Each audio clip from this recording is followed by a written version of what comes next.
ครับสวัสดีครับผมอาจารย์ประสิทธิ์คงทรัพย์นะครับในวันนี้นะอาจารย์ก็จะมาสอนเทคนิคนะฮะในการนวดปรับหรือเดนน้ำเหลืองหรือการนวดน้ำเหลืองอันนี้ใช้แก้ปัญที่เราเจอปัญหากันบ่อยๆก็คือคนไข้นะหรือคนทั่วไปหรือที่มีปัญหาการบวมขานะครับเดินแล้วก็ขาบวมใช่ไหมบวมแล้วก็ไม่ค่อยยุบอาจจะมีปัญหาโรคอื่นแทรกซ้อนหรือเปล่าก็อาจจะเป็นไปได้แต่ในบางคนก็อาจจะเกิดจากการไหลเวียนนะฮะของระบบน้ำเหลืองนะซึ่งไหลกลับไม่ดีพอนะครับในตามปกติถ้าเป็นขาเนี่ยนะครับคนที่เป็นขาบวมมากๆเนี่ยมักจะยืนเดินหรือนั่งห้อยขานานๆนะมีการเจอบางคนเนี่ยเขายืนทั้งวันเลยนะปรากฏว่าบวมจัดตอนหลังมันไหลกลับไม่ดีเสร็จแล้วเกิดอาการเลือดที่ไปเลี้ยงผิวหนังเนี่ยตีบผิวหนังเขาแข็งด้านเลยครับแล้วสีดำนะสีดำเลยนะสีดำแล้วกดเนี่ยไม่ใช่นุ่มอย่างนี้นะแข็งด้านๆเหมือนนี่เลยแข็งเหมือนกระดูกแข็งเหมือนกระดูกเลยครับเหมือนนั่นคือเซลล์เขาตายเซลล์ที่ผิวหนังมันจะตายนะฮะแล้วก็คือด้วยความที่ว่าลักษณะเนี้ยยืนเดินหรือยืนนานๆถ้าเดินเนี่ยยังมีโอกาสดีหน่อยเดินเนี่ยมันยังมีการบีบปั๊มกลับมาได้อันนี้เป็นกลไกของน้ำเหลืองนะครับน้ำเหลืองก็คือท่อน้ำเหลืองมันก็จะวิ่งแทรกไปตามเส้นเลือดนั่นเองนะเราจะเจอบวมบางทีบวมหรือบางทีบวมแบบน้ำแบบกดแล้วชูๆนะครับหลักการนวดนะครับหลักการนวดเนี่ยเราก็จะนวดในลักษณะนวดแบบดิฟมัสซาจนะฮะแต่ทิศทางการนวดเนี่ยถ้าเป็นที่ขาให้นวดเข้าหาที่ขาหนีบเข้าใจไหมฮะเพราะต่อมน้ำเหลืองใหญ่อยู่ที่ขาหนีบถ้าเป็นแขนให้นวดเข้าหารักแร้และหลักการนวดอีกอย่างหนึ่งก็คือเวลานวดเนี่ยต้องยกเท้าให้สูงกว่าระดับขาหนีบ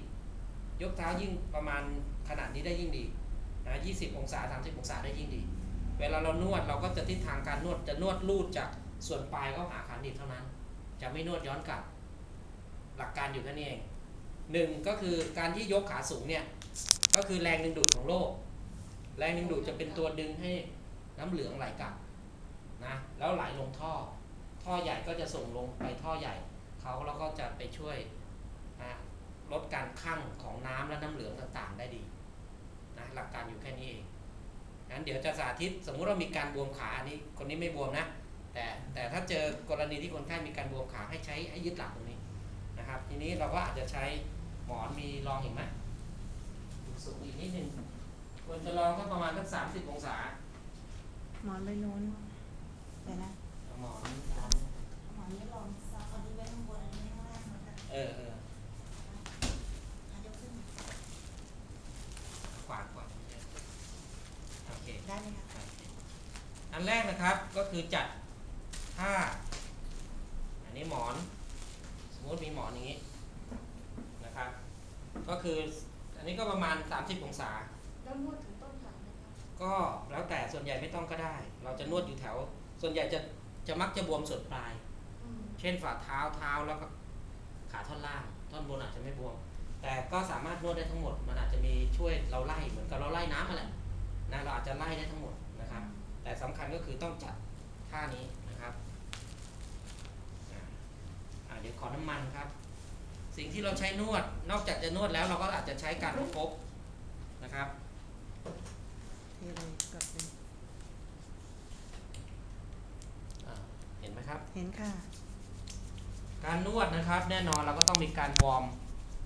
มือหมอเนาะนะวอร์มให้คอยเติมน้ำมันนะครับไม่ได้ยากอะไรตรงนี้นะส่วนใหญ่เราจะนวดเป็นกันแต่ยึดหลักตรงนี้นะอันแรกก็นวดลักษณะนะเขาเรียกเป็น superficial stroke คือลูบลงนะลูบลงไปนะลูบลงไปนะครับลูบลงไปนี่ลูบเบาๆก่อนนะเห็นไหมว่าเราจะไม่ลูบขึ้นแต่เราเอามือทำขึ้นแต่น้ำหนักที่เรากดไปเป็นไงกดไปทิศทางลงอย่างเดียวไม่ว่าจะทุกส่วนเนี่ยดันไปเลยนะครับลูดลงไปจะนิ้วเดียวก็ได้นะตอนเรามือกลับมาเราไม่ได้ออกแรงนะจะเห็นว่าลักษณะเอามือกลับมาเราไม่ได้ออกแต่เราลงน้ำหนักเราขึ้นเราเบาลงน้ำหนักขึ้นเบาเห็นไหมเนี่ยรีดลงไปจะใช้นิ้วไหนรีด หรือมาคอนเซนเทรตที่ส่วน ที่ นี้ บวม ที่ปลายเท้าก็ได้นะครับ แน่นอนเราเนี่ยก็ใช้ลักษณะการรีดอย่างนี้ค่อยๆรีดลงไปนะครับรีดลงไปรีดลงไปรีดคือนวดในทางทิศทางเดียว แล้วก็นวดระยะยาวเข้าไปนวดไล่ลงไปนะครับ อันนี้นวดด้านหน้าเดี๋ยวนวดด้านหลังเราอ่านนอนคว่ำก็ต้องเน้นเดี๋ยวก่อนอันนี้ก่อนอันนี้คือสาธิตให้ดูนะครับ ไม่มีอะไรยากนะครับ ก็นวดไปทั่วๆกดบางทีจะบวมตามตาตุ่มนะบวมตามตาตุ่มก็คึงแล้วก็กด นวดให้มันนิ่มแล้วก็กดรูดลงไปนะแค่นี้แล้วหลังจากนวดแล้วก็ให้คนไข้นอนลักษณะท่านี้สักพักหนึ่งแล้วก็แนะนำให้เขานอนยกขาสูงนะครับ แนะนำในเรื่องการใช้วิถีชีวิตด้วยนะครับนี่มีอะไรก็นวดไปธรรมดานะครับหลักการก็คือจัดท่าสูงเท่านั้นเองนะไม่ได้นี่เราก็บางทีมันจะแข็งเ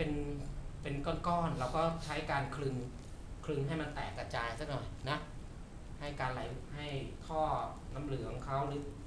เส้นเลือดดำอะไรแล้วก็เป็นการไล่เลือดดำกลับด้วยนะครับแล้วก็ลูดลงไป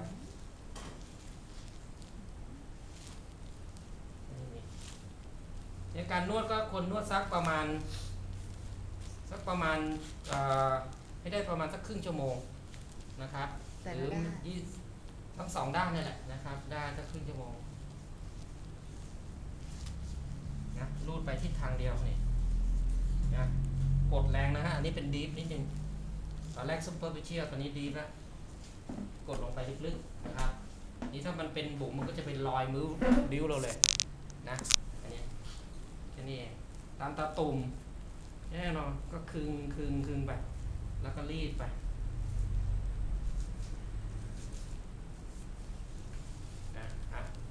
อันนี้สมมุติเรานวดด้านหน้าสัก10 กว่านาทีแล้วนะครับแล้วก็ให้คนไข้นอนคว่ำนะด้านนี้นอนคว่ำ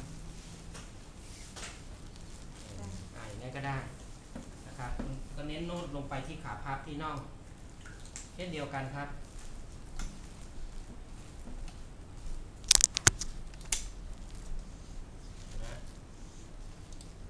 นวดลงไปนะครับนวดรีดลงไป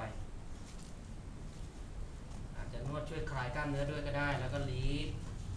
นะครับนวดสลับคึงคลายสลับแล้วก็รีดนวดไล่จากเห็นไหมนวดไล่จากข้างบนลงล่างเห็นไหมนวด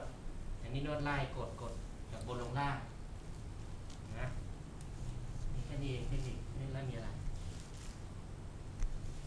ส่วนการแนะนำอื่นๆพวกนี้ก็อาจจะต้องถามเขาเรื่องโรคประจำตัวมีไตมีอะไรไหมนะให้กินน้ำถ้าบางคนกินน้ำเยอะแต่ไม่ค่อยปัสสาวะก็บวมก็อาจจะแนะนำเรื่องสมุนไพรเช่นน้ำขิงน้ำข่าน้ำตะไคร้กับกระเจี๊ยบยาคาอะไรพวกนี้ขับปัสสาวะครูนะช่วยขับปัสสาวะได้ดีพอขับปัสสาวะก็จะลดบวมได้เหมือนกันนะครับแต่ส่วนใหญ่ก็มักจะยังไม่เป็นโรคไตอะไรชัดเจนบางคนก็นึกว่าเป็นโรคไตนะฮะบางทีอาจจะเกิดจากการบาดเจ็บหรือทางการไหลเวียนของเลือดไม่ดีก็ได้นะครับ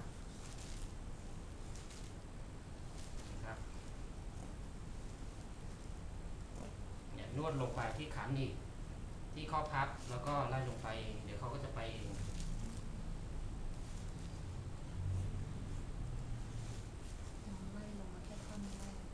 ลงตรงนี้เดี๋ยวเขาไปเองอ่ะนะแรงดึงดูดข้างล่างก็ไหลลงไป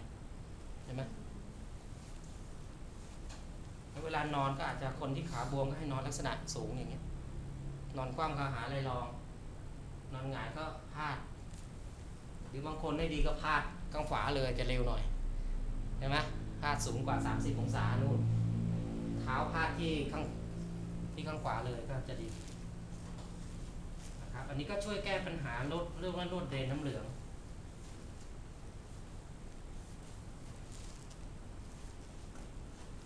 ก็นวดก็ประมาณสักครึ่งชั่วโมงนะทั้งสองข้างด้านหน้าด้านหลังที่เท้าที่เท้าเราก็ลูดลงไปนะอันนี้คือหลักที่คร่าวๆส่วนแขนมาสมมติว่าเป็นแขน สมมติว่าแขนบวมมือบวมนอนแล้วก็หลักก็เหมือนกันครับนอนหลักเราก็ต้องนะครับยกแขนให้สูงกว่านะให้พาดแขนยกแขนให้สูงกว่าเลยครับตะแกร้เห็นไหมโอเคเห็นไหมท่านี้เดียวกันเราก็นวดลงสู่รักแร้นะครับนวดรีดลงไปจะนวดย่อยลงไปนี่นะครับแล้วก็ลูดดีฟสโตรกดีฟลงไปเห็นไหมนะครับตามมือตามอะไรพวกที่เลือดลมไหลเวียนมาไม่ดีนะครับก็หวังว่าคงจะได้รับความรู้ไปนะครับสวัสดีครับ